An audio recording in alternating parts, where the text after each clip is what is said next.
Santa, o Madre mia d'amore,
forse una volta al tuo balcon seduta, delle tremule stelle ai bianchi rai, lontan lontano per la notte udrai un grido che si spegne e ti saluta qui tra i fiori dove prima t'ho veduta. Una lacrima di ritroverai, ma ti parrà rugiada e coglierai quei tuoi capelli fior dov'è caduta. No, rugiada non è che al tremolio del sol biancheggia e splende come di d'argento, ma le vestigia son del pianto mio. No, quel grido non è grido del vento, ma son io che mi muoio e che ti invio l'ultimo bacio e l'ultimo lamento.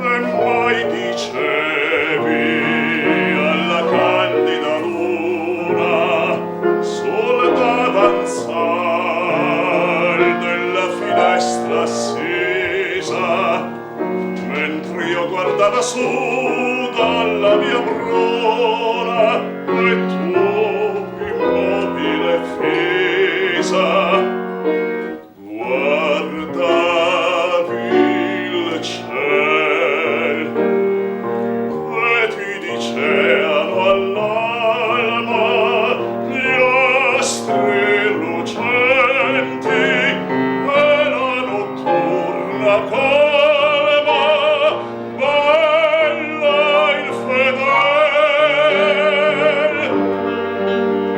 dal vicin bosco un tenue sussurro portava il vento, tutto un riso di stelle era l'azzurro del firmamento.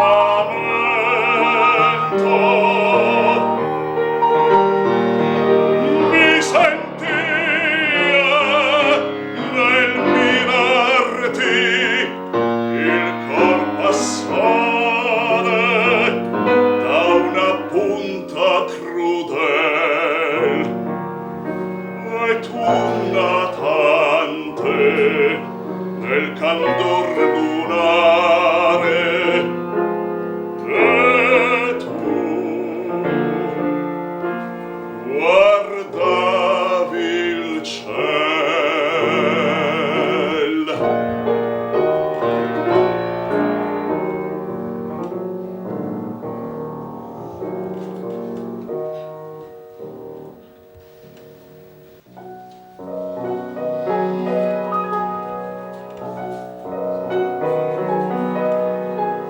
Perché se ti son presso e ti fa bello più che pensare a te, penso alla vita. Perché se tu sei mesta io mi ribello come pensoso d'una mia ferita.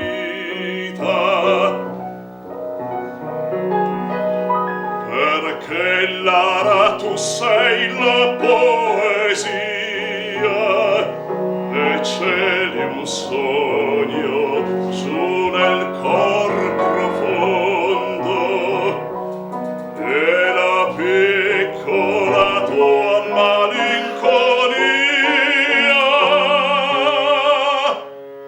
e la malinconia di tutto il mondo.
Elio Morpurgo acquistò questo castello nel 1910, quindi possiamo immaginare che Enrico compose queste romanze anche fra queste mura e in questa connotazione a Butro, perlomeno ci piace pensarlo. Il sindaco galantuomo. Fine marzo 1944. I figli di Elio Morpurgo stanno cercando di espatriare in Svizzera per salvarsi dalla deportazione.